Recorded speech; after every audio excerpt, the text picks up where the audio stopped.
Así veo las cosas. Qué bueno que estás aquí con nosotros porque quizás te van a llegar $2,000 y tú no tienes ni la menor idea de dónde va a venir ese dinero. Así que vamos a hablar de la promesa o de la sugerencia o de la propuesta del presidente Donald Trump de regalar $2,000 a alguien. Vamos a explicar exactamente quién lo puede recibir, quién no lo puede recibir.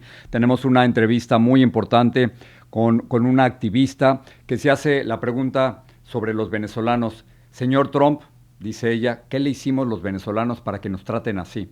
Es una entrevista que es muy importante en estos momentos y al mismo tiempo traigo aquí mi bufanda porque hay frío en todos lados y no hemos llegado al invierno. Pero vamos a empezar hablando del billete.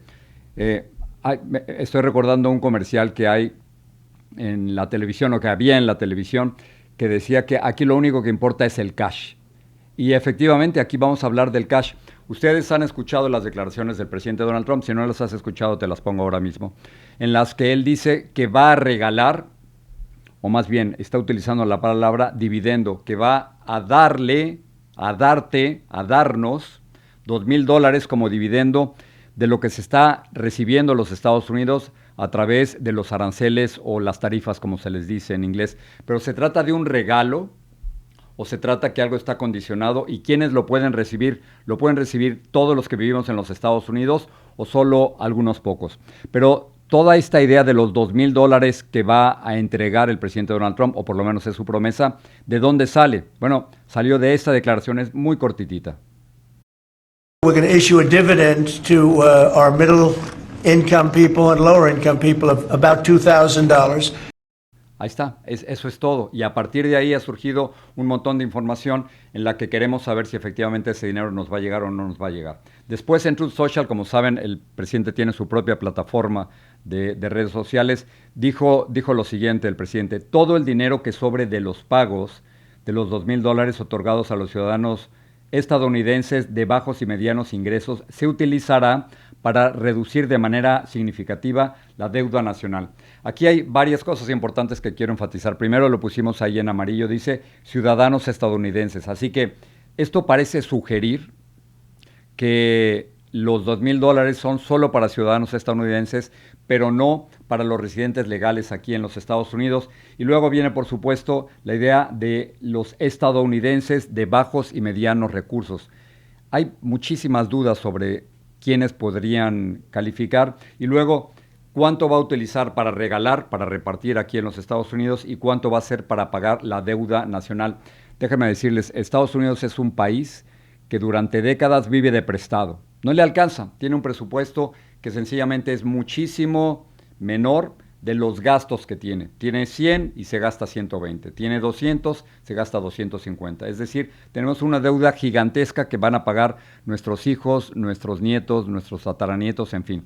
Así que parte se va a utilizar para la deuda nacional, pero aquí la pregunta es ¿quién lo va a recibir? Así que hicimos lo que cualquier periodista hubiera hecho, le escribimos a la Casa Blanca. Sí, le escribimos nosotros a la Casa Blanca, hay un email ahí, lo pueden encontrar en redes sociales, y le hicimos 5 preguntas a la Casa Blanca sobre estos $2,000. La primera pregunta es, ¿para quién es este dinero? ¿Quiénes lo van a recibir? ¿Ciudadanos de los Estados Unidos o residentes legales o todos los 330 millones que vivimos en los Estados Unidos?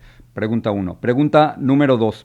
Cuando dice que se le va a entregar estos $2,000 a personas de ingresos bajos o ingresos medianos, ¿cuánto es bajo y cuánto es mediano? Dependiendo de quién. Estamos hablando de aquellos que ganan 20,000 al año, o de los que ganan 100,000 al año, o de los que ganan 150,000 al año. Hay muchísimas formas de identificar los ingresos bajos de los ingresos medios. Ahora, muy bien. Tercer pregunta. Lo van a recibir individuos, es decir, si en una casa, vamos a suponer que hay 4 personas, cada una de esas 4 personas van a recibir los $2,000, es decir, recibirían $8,000, o se va a utilizar este dinero únicamente para una por familia, es decir, $2,000 por familia. Pregunta número 4, póngale fecha. O sea, si va a regalar dinero, esos $2,000 llegan antes de Navidad porque servirían muchísimo, o no van a llegar antes de Navidad. Así que habría que decirnos si nos va a dar el regalo, que no sea solo una promesa, sino que nos diga exactamente cuándo va a llegar. Y la pregunta número 5 es, ¿de dónde va a sacar la lana? Esa es una expresión muy mexicana, la idea de la lana, pero si va a regalar dinero o si va a repartir dinero, ¿de dónde va a salir? Posiblemente venga de los dividendos que se están o del dinero que está ingresando por las tarifas o por los aranceles, pero hay que explicar claramente cuando se están peleando demócratas y republicanos sobre el presupuesto en los Estados Unidos, nos tienen que decir exactamente de dónde va a salir dinero. A lo mejor le saca a una parte importante. Vamos a ver, ¿qué pasa si el dinero saliera de las cuentas del Medicare o del Social Security? O si saliera de los subsidios que se van a dar a las personas que necesitan atención médica. ¿Vale la pena? Es decir, esa es la pregunta número 5. Así que son las 5 preguntas que le hicimos a la Casa Blanca. La verdad, no creo que nos van a contestar, pero lo importante es que nosotros hagamos esas preguntas y que otros la puedan retomar. Vamos a hablar del invierno. Me traigo mi bufanda, ahorita me la voy a poner, porque aquí somos muy exagerados en Miami. Cada vez que bajan de 80 grados nos da frío. Y las temperaturas han bajado en prácticamente todos los Estados Unidos. Tenemos imágenes que parecen de invierno y es increíble que el invierno comienza oficialmente el 21 de diciembre, pero estamos en noviembre y ya hay escenas como esta que son totalmente de invierno. Esto ocurre al mismo tiempo en que, por supuesto, hay retrasos en muchos aeropuertos porque los controladores aéreos no todos están trabajando por una parte y por otra parte, precisamente por los problemas, este sí ya está en pleno invierno. Muy bien, haciendo su angelito. Curiosamente, cuando estamos hablando de esto, en Belén, en Brasil, hay una reunión de la Organización de Naciones Unidas en las que no fue el gobierno del presidente Donald Trump. Estados Unidos no tiene ninguna representación y están ahí hablando precisamente del calentamiento global, pero sobre todo están hablando de climas extremos. Me refiero a lo siguiente. Estamos en noviembre y hay muchísimo frío en una ola ártica que viene desde el norte hacia el sur. Esto es un clima extremo. Y hace apenas unos días estábamos reportando aquí sobre el huracán Melissa, así que estamos hablando de climas extremos en momentos en donde sencillamente no los esperábamos. Y ahora, para tratar de entender lo que está ocurriendo, por qué tenemos tanto frío, nos acompaña Albert Martínez del canal Meteo. Albert, me voy a poner mi bufanda porque aquí en Miami somos muy exagerados. Cada vez que bajan los de 80 grados, a mí me da frío y a todos nos da frío. Así que me voy con bufanda. Listo. En Houston también hay problemas, ¿no? Estamos aquí, se siente como 50. ¿Cómo se siente en Houston? Pues esta mañana estábamos con sensaciones en los 40 grados, que también para la costa de Texas es mucho frío y más ahora en noviembre. Esto es más típico en enero, en febrero, pero no a 10, 11 de noviembre. Estoy viendo en imágenes de Chicago, estamos a 11 de noviembre y está nevando por primera vez. ¿Es esto parte del cambio climático? No, y esa es una muy buena pregunta. Cuando a veces sufrimos este tipo de fenómenos, uno piensa, eso es culpa del cambio climático, que está lloviendo más, que está haciendo más calor. No, eso no es culpa del cambio climático. Eso es que en esta época del año la atmósfera empieza a activarse, nos acercamos al invierno y empezamos a ver cómo se puede descolgar el aire frío que tenemos en el Polo Norte. Para saber si esto es culpa del cambio climático, tiene que ocurrir muchas más veces a lo largo de los próximos años. Así que por eso no lo podemos relacionar. Pero sí que es importante tener en cuenta que en esta época del año estos altibajos son comunes y nos pueden sorprender un poquito. Y se han alcanzado récords de frío, por ejemplo en Florida, con temperaturas en los 30 y poco grados en el norte que no veíamos desde los años 40. Esta es una ola ártica, ¿cómo le llaman ustedes? ¿Ola ártica? Sí, o aire ártico que se descuelga y baja por toda la llanura de Estados Unidos. Del polo norte hacia abajo. Exacto. La corriente en chorro es la que se encarga de mantenerlo todo hacia arriba, ¿no? Hacia Canadá. Pero de vez en cuando esa corriente se dobla, ¿no? Hace como una lengua, ¿no? Que ves que baja y se puede colar, y si se cuela por el valle del Mississippi o por el valle de Ohio, puede bajar sin ningún problema hasta la costa del Golfo, ¿no? Que es y esto pronostica un invierno muy frío, pronostica que esto va a continuar por los próximos 2 o 3 meses, o sea que tenemos que prepararnos o no. De hecho, tenemos un 55% de probabilidad de tener un invierno con niña y eso significaría que en el norte del país sí, que vamos a poder tener un invierno bastante frío y húmedo. Eso significa con nevadas en torno a los Grandes Lagos y área triestatal. Pero para el sur de Estados Unidos, un invierno con niña suele ser un invierno seco y poco frío. Eso no significa que no vamos a tener frío durante lo que nos queda de otoño y de invierno, pero cuando hagamos el cómputo de todo el invierno, tendríamos que estar con temperaturas por encima del promedio en el sur de Estados Unidos. ¿Qué es eso de niño y niña? ¿Nos lo puedes explicar? ¿Qué es eso de invierno con niña? Sí, sí, porque normalmente estamos siempre con el niño y la niña para los huracanes, ¿no? Pues en invierno, este año tenemos la niña. Eso significa que el agua delante de las costas de Perú, en el Pacífico, está un poquito menos cálida. Y eso lo que favorece es que no tengamos esas corrientes, esa humedad que pueda llegar al sur de Estados Unidos a través de México. Al tener menos humedad, pues tendremos menos precipitación en principio para el sur. En cambio, tendremos más en el norte, ¿no? Con que no tenemos nada que bloquee lo del norte, sí que en Washington, en Idaho, en las Dakotas, en todos los grandes lagos, sí que podremos tener muchos más episodios de lluvia y nieve. Porque tú sabes, ¿no? La nieve al final es lluvia con temperaturas congelantes.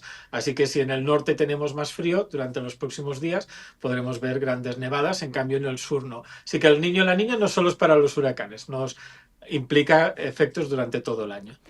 Termino con un poquito de política. En estos momentos, mientras tú y yo estamos hablando aquí, hay reunidos cientos, miles de representantes de todo el mundo en Belém, en Brasil, en la reunión para el cambio climático de Naciones Unidas, pero Estados Unidos no va. ¿Cómo nos afecta esto? ¿Por qué no va? Pues eso nos tendría que caer la cara de vergüenza, ¿no? Somos uno de los países que más contaminamos y no asistimos a estas reuniones que intentan frenar, ¿no?, ese calentamiento global.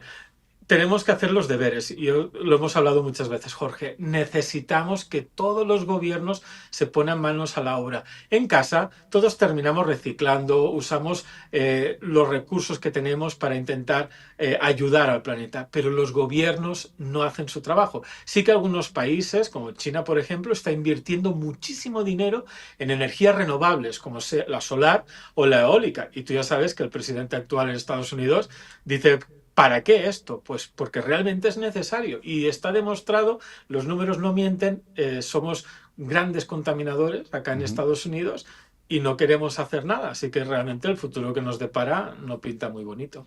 Albert Martínez, me voy a quitar mi bufanda porque tengo que hacer otras cosas. Te he hecho subir la temperatura con la política. Te lo agradezco muchísimo. Albert Martínez del canal Meteo, gracias por estar aquí. Como siempre, un placer. Y ahora vamos a hablar de política. Este miércoles se reúne una vez más el Congreso de los Estados Unidos, pero el Congreso en pleno, y para esto hay un hombre fundamental, Adelita Grijalva. Adelita Grijalva ganó una elección especial después de la muerte de su padre, el congresista Raúl Grijalva, a quien había entrevistado montones de veces y que realmente extrañamos. Pero a Adelita Grijalva no la habían dejado tomar posesión durante 7 semanas porque ella es el número 218 en la lista de congresistas que quieren conocer los archivos de Jeffrey Epstein. Pero Adelita Grijalva está lista para llegar a Washington y convertirse en la nueva congresista hispana. Esto es lo que dijo. Hi, friends! I told you if I had an update, I would let you know. So it looks like I'm going to get sworn in this week. After 7 weeks of waiting, I almost can't believe it's true. I am really upset that one of the first votes that I will take is on a bill that does nothing for affordable health care for the American people. And I also have to say that we have to do something to make sure that one person can't silence the voices of 813,000 people. This can never happen again to another member-elect that is waiting in the wings because someone doesn't want to do their job or because they're playing politics. I'll keep you posted on any details. La voz de Adelita Grijalva se necesita muchísimo, la hemos entrevistado aquí en este programa y no la dejaban entrar por una razón muy sencilla. Actualmente hay 217 congresistas de ambos partidos que están dispuestos a que se den a conocer totalmente los archivos de Jeffrey Epstein. Jeffrey Epstein, ustedes lo saben, era un pedófilo que se suicidó, que ha sido acusado de abuso sexual y acoso sexual de formas inimaginables. Muy bien. Lo que pasa es que se necesitan 218 votos en el Congreso de los Estados Unidos para que el Congreso apruebe y se dé a conocer todos los archivos de Jeffrey Epstein. Y eso es lo que muchos republicanos no querían, porque quién sabe qué nombres van a aparecer ahí, quién sabe qué tipo de acusaciones van a surgir a partir de la difusión de estos archivos. Muy bien. Hemos hablado de Jeffrey Epstein, el pedófilo. Jeffrey Epstein tenía una colaboradora muy cercana, Ghislaine Maxwell. Ghislaine Maxwell ha sido acusada también de abuso sexual y se encuentra en estos momentos en una cárcel en Bryan, Texas. Lo que pasa es que aparentemente Ghislaine Maxwell tiene un trato preferencial. Está en una cárcel que no parece cárcel, o por lo menos esa es la acusación del congresista Jamie Raskin. Esto dijo.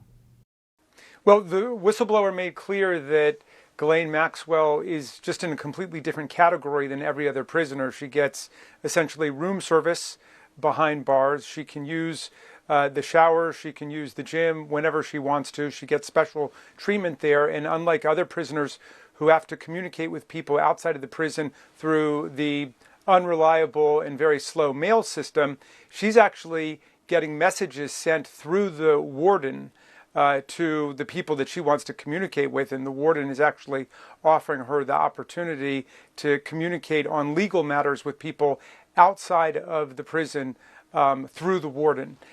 So it's a pretty extraordinary situation. Of course, her presence in that camp facility itself is completely astonishing, given that they had never had a sex offender before, and sex offenders were not allowed in that camp. Estas son las declaraciones del congresista Jamie Raskin sobre Ghislaine Maxwell. Es un nombre en el que, por supuesto, lo hemos escuchado mucho en las noticias y que vamos a escuchar más. No soy brujo, pero les puedo pronosticar que a partir de este miércoles vamos a empezar a escuchar una y otra vez el nombre de Ghislaine Maxwell, pero sobre todo el de Jeffrey Epstein. ¿Por qué? Porque lo decíamos, Adelita Grijalva llega al Congreso y se van a tener que difundir todos los archivos de Jeffrey Epstein y quién sabe qué cosas vamos a encontrar ahí.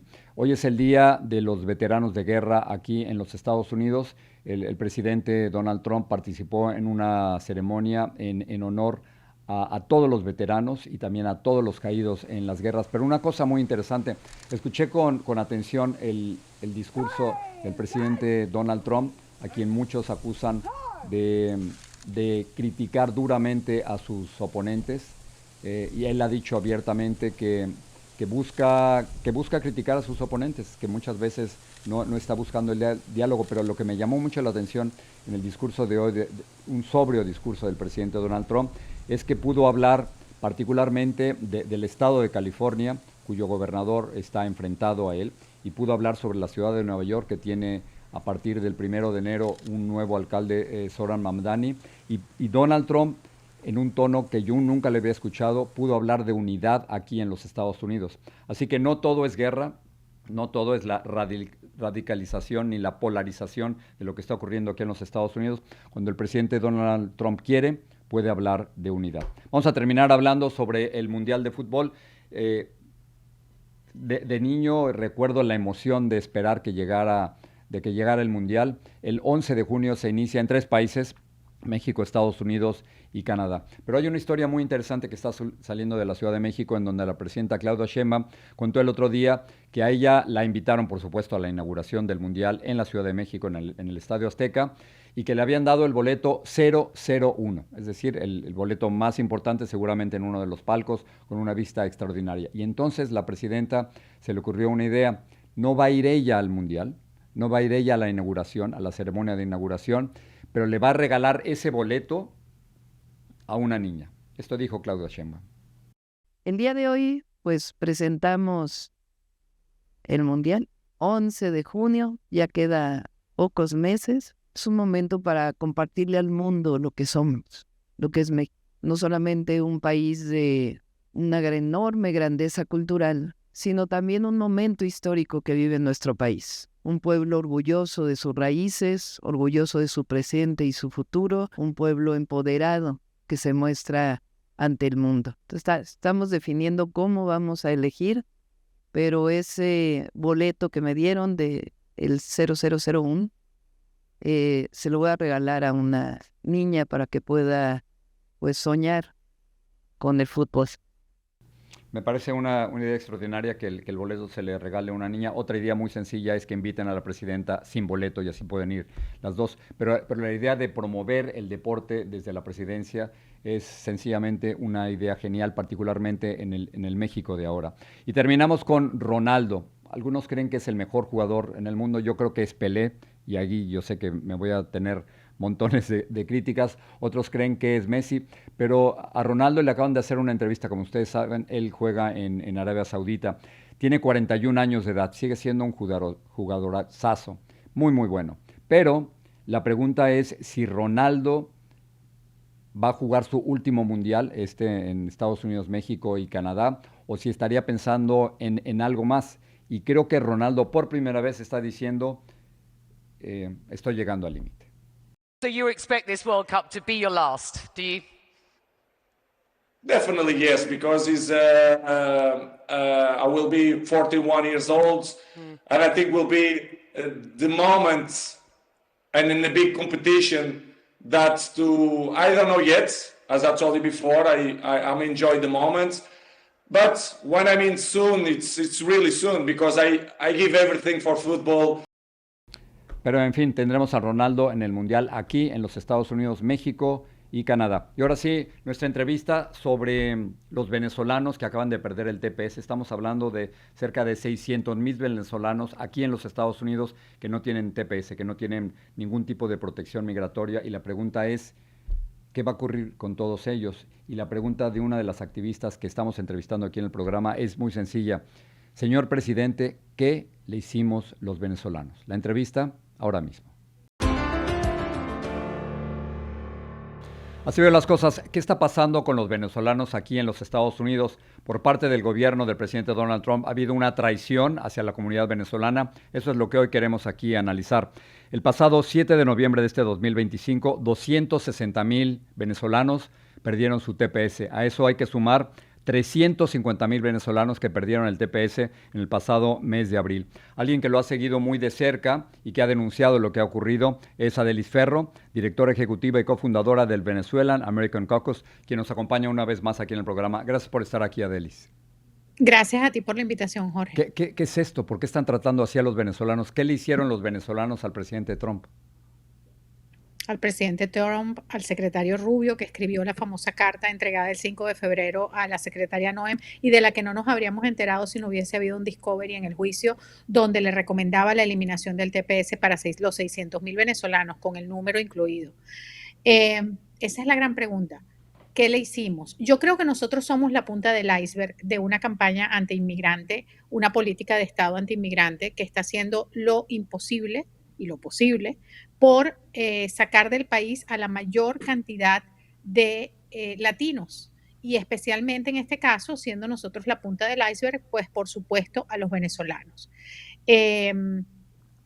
Es una campaña dirigida a que hayan menos personas morenas, latinas, marrones, como nos dicen ellos, y es obvio que esa es la finalidad última, porque en el caso de Venezuela queda demostrado con todas las pruebas posibles de que Venezuela no es un país al que se pueda regresar, que no es un país seguro para regresar. Ellos argumentan la situación económica que ha mejorado. Venezuela tiene una de las inflaciones en este momento más altas del planeta, ni siquiera de la región. De la región, por supuesto, es la más alta.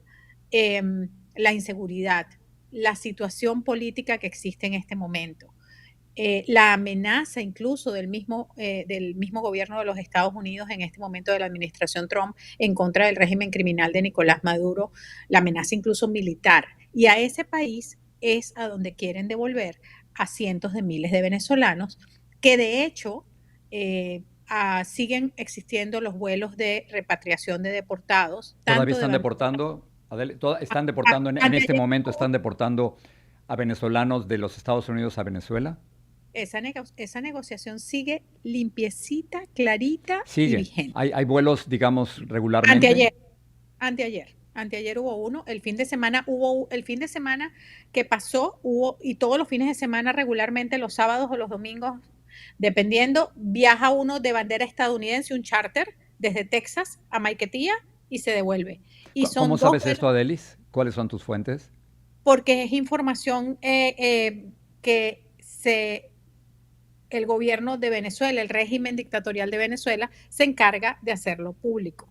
Cada vez que llegan 238, 240, 200, lo va anunciando. Y hay fotos incluso de los aviones y los outlets, los medios venezolanos de noticias se hacen eco y publican el número de personas que llegaron, porque realmente tampoco eso es un secreto, porque las familias se enteran de que llegan sus familiares, ellos avisan de que van a ser deportados. Los vuelos siguen y no se han detenido ninguna semana, Jorge. Esa negociación sigue vigente, lo cual es bien curioso tomando en cuenta la situación que está existiendo. Entonces tú te preguntas, realmente la pregunta que yo me hago una y otra vez y que obviamente tiene una respuesta en mi cabeza es, la única finalidad real de toda esta política y de toda esta propaganda y de lo que sea o no sea que vayan a hacer es evitar que los venezolanos de ninguna manera lleguen a los Estados Unidos, porque también recordemos que en este momento tenemos una prohibición de visas. Los venezolanos no pueden sacarse ni siquiera una visa de turista. Entonces, ayúdame con los números. A partir del 7 de noviembre, 260,000 venezolanos perdieron su TPS. En abril, después de una decisión de la Corte Suprema de Justicia, 350,000 venezolanos perdieron el TPS. Entonces, estamos hablando de más de 600,000 venezolanos.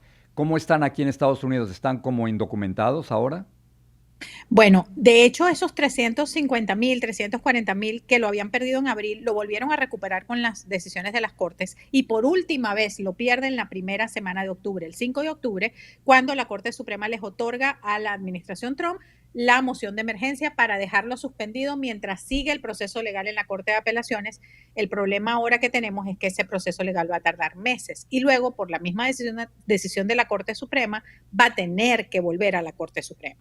Estamos hablando de mucho tiempo. Son 600,000 venezolanos. Básicamente sí, sin la protección se quedan. En peligro de deportación, o sea, todos están en peligro de deportación. Si por alguna razón los detienen, un agente federal los podrían deportar. Los que tienen aplicación de asilo, obviamente eso no te da una protección, pero te da, según la ley, una protección hacia la deportación. Sin embargo, no impide que te detengan. Ellos te pueden detener, tú vas a tener que conseguir un abogado, como de hecho está pasando y no en pocos casos, cada vez está pasando más.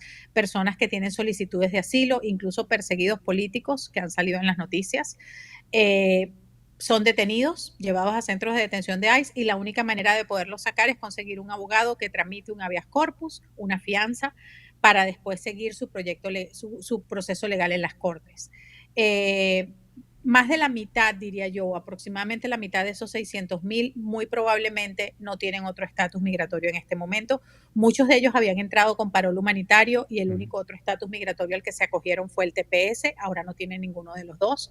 Muchos de ellos no califican para asilo, para petición de asilo y no lo han podido solicitar, otros ni siquiera tienen los fondos para pagarle un abogado, otros están buscando otras vías como visas de trabajo, pero es una situación esto se convirtió en una crisis humanitaria. Ahora, quiero tratar de entender las razones políticas del gobierno del presidente Trump. Es complicado. Por una parte tiene más de una docena de buques y está frente a las costas de Venezuela generando enorme presión militar y política. Pero por la otra parte, claramente estamos frente a una dictadura. Pero por la otra, les ha quitado los permisos, el TPS y la protección legal aquí en los Estados Unidos. ¿Cómo deportar o por qué querer deportar a miles de personas a un país a quien consideras un enemigo político? Porque no les importa, porque eso no tiene nada que ver con la deportación. Pero es una contradicción, ¿verdad? O sea, no se entiende. Pero claro, no se entiende. Lo que pasa es que aquí el daño que se le puede hacer al ser humano, al venezolano, no está en la mesa. Aquí de lo que se trata es de salir de la mayor cantidad de venezolanos posibles, independientemente de lo que les pase después que salgan. Acuérdate que él mandó a 230 venezolanos al SECO, de los cuales, por cierto, por lo menos 3 tenían TPS vigente y ningún récord criminal. Yo nunca había visto, llevo 40 años en Estados Unidos, Adelis, y nunca había visto que en los Estados Unidos deportaran de nuevo una dictadura a alguien. Jamás pensé que lo harían con cubanos, pero jamás pensé que lo hicieran tampoco ni con venezolanos ni con nicaragüenses, y ahora lo estamos viendo. Con nicaragüenses, con cubanos y con venezolanos. De hecho, hay casos de nicaragüenses que me han llegado la información y nos han pedido apoyo a ver qué se puede hacer con las organizaciones legales con las que estamos trabajando. No he visto las últimas encuestas, Adelis, pero ¿hay algún cambio en el apoyo original que tenía el presidente Donald Trump por parte de los venezolanos? Entiendo que la mayor parte no pueden votar, pero para muchos, ¿Donald Trump los ha traicionado? Sí, Yo no tengo la data tampoco, la data es en general de los latinos, sobre todo a raíz de estas últimas Exacto. elecciones, pero yo te puedo asegurar que muchas personas que votaron por el presidente Trump, él tiene una base dura que yo siempre la comparo, y sé que mucha gente se molesta, pero la comparo con la base dura del chavismo, con la base dura del madurismo, que yo creo que esa no se va a mover. Pero muchas personas que no eran parte de esa base dura radical de MAGA del presidente Trump y que votaron pensando que la economía iba a mejorar, que solo iba a llevarse a los criminales, que no iba a tocar a tu primo, que no iba a tocar a tu tío, que no iba a tocar a tu mamá que te habías traído con parol humanitario, o a tu hermana, o a tus hijos. Esas personas definitivamente, yo no sé si van a votar por el Partido Demócrata, pero por el partido del presidente Trump, por el Partido Republicano no van a votar. Se sienten traicionados entonces. Yo creo que traicionados, desilusionados, decepcionados y aterrorizados, como te dije la otra vez. Las personas están en un estado de indefensión y llorando a sus familias, que los que se pueden ir se están yendo a otros países, los que no se pueden ir básicamente entran en una etapa de vivir en las sombras, escondidos, tratando de pasar desapercibidos, y sus familiares, porque de cada 10 venezolanos, 6 tienen TPS. Esos otros 4 somos familia, amigos, vecinos, y todas esas personas, la verdad, muchas votan. Nosotros somos aproximadamente 300,000 venezolanos que podemos votar en los Estados Unidos. Y esas personas todas conocemos o somos familia de alguien con TPS, me incluyo. Es muy difícil votar por quien está destruyendo tu familia, tu bolsillo y todo lo que representaba para ti el sueño americano. Te quería preguntar sobre el impacto económico que hay en las comunidades, particularmente tú y yo vivimos en Miami, pero en otras partes de los Estados Unidos. El otro día fui al Arepazo, generalmente está llenísimo con venezolanos, y uno de sus propietarios me decía que la gente tiene miedo de salir. Esto se repite en todos lados, ¿no? En todos lados. Si tú vas a Doral, negocios donde había hasta cola para entrar un domingo en la mañana para comprar empanadas, están vacíos. Y tú hablas con ellos y te dicen 60% menos, 40% menos. Los dealers de carros, la venta de autos, están recibiendo devoluciones de autos que incluso se los dejan en sitios como aeropuertos. Las personas están saliendo de sus apartamentos solo con las maletas, dejando incluso los muebles.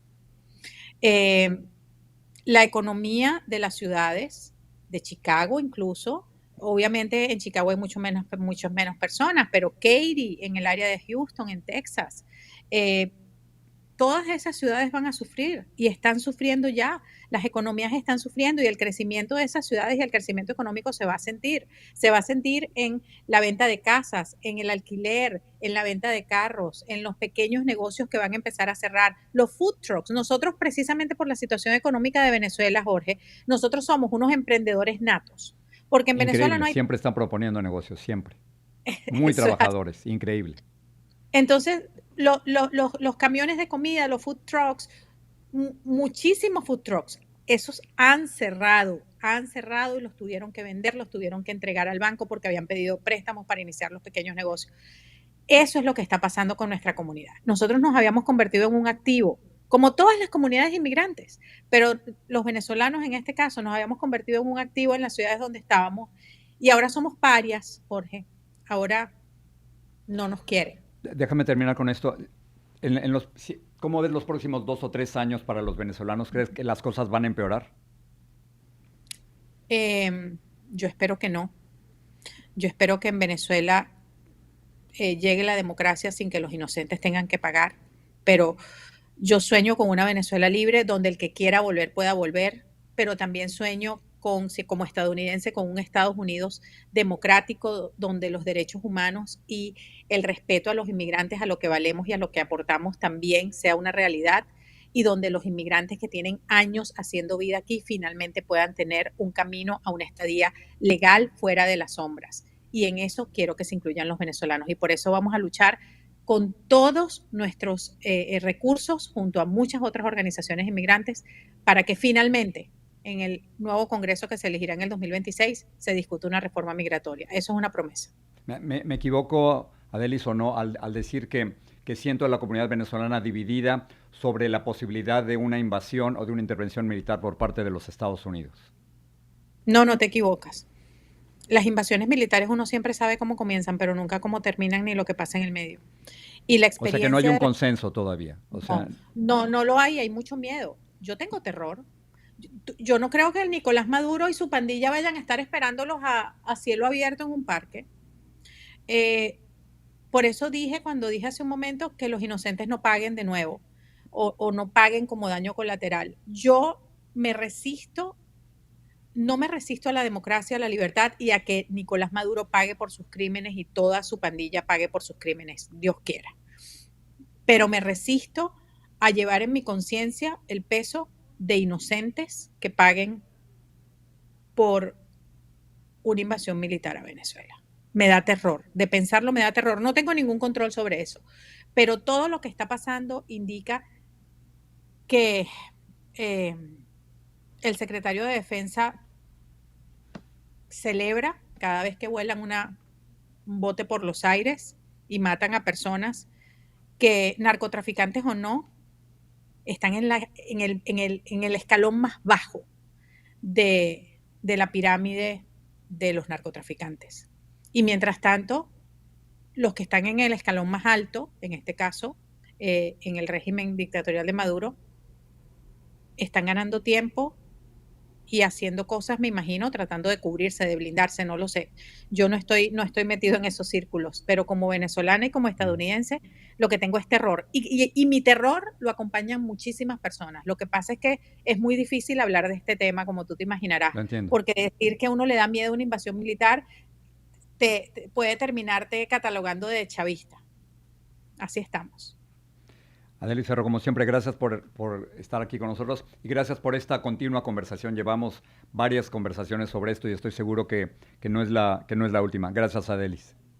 Gracias a ti, como siempre, Jorge. Gracias. Muy bien, y ahora tenemos sus comentarios. El primero es un comentario fuerte, es una crítica al programa y las estamos recibiendo, al igual que recibimos aquellos que creen que estamos haciendo un buen trabajo, pero nos parece, y es nuestra filosofía aquí, que debemos escuchar todos los puntos de vista. Así que si alguien nos critica, debemos aceptarlo y leerlo tal cual. Samuel Maldonado dice lo siguiente: ¿por qué no dices la verdad a los que te escuchan? Quieren darle los beneficios de nosotros a los ilegales y eso no está bien.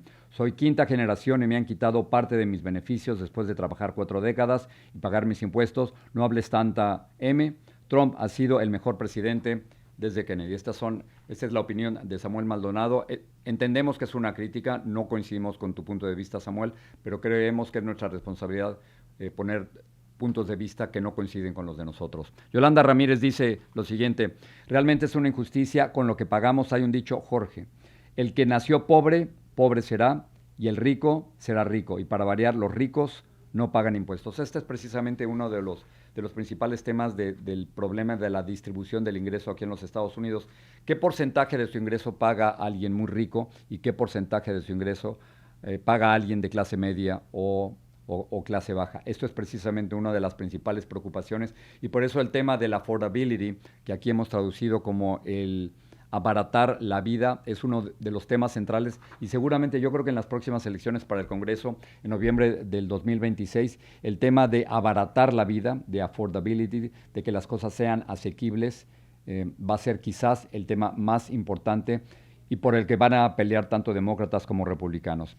Y terminamos con el siguiente, de Guarda Barranco Azul, dice en su comentario: en resumen, ¿qué fue lo que se aprobó como presupuesto? Sería genial que nos permitan tener una visión más amplia de lo que va a ser este nuevo presupuesto y que nos comparen cuáles eran las partidas presupuestarias del año pasado y cuáles son las de ahora. El presupuesto será aprobado, si las cosas salen más o menos como se han planeado, alrededor del miércoles, cuando se reúna. Acuérdense, tiene que ser aprobada por el Senado, que ya lo aprobó, pero falta la Cámara de Representantes. Luego, por supuesto, tendría que ser firmada por el presidente de los Estados Unidos, Donald Trump. Es un presupuesto, para decirlo de una forma muy sencilla, que no incluye subsidios a los seguros médicos. Y como el gobierno no va a subsidiar y no va a ayudar en el pago de seguros médicos, lo más seguro, hablando de seguros, lo más seguro es que tú y yo y todos vamos a acabar pagando mucho más por los seguros médicos. Esa es la realidad, ese es el presupuesto que se está aprobando en estos momentos. Ya pasó en el Senado y ahora pasa a la Cámara de Representantes. Gracias por estar aquí, gracias por compartir lo que estamos haciendo en nuestro periodismo y ojalá se sigan inscribiendo, se sigan suscribiendo.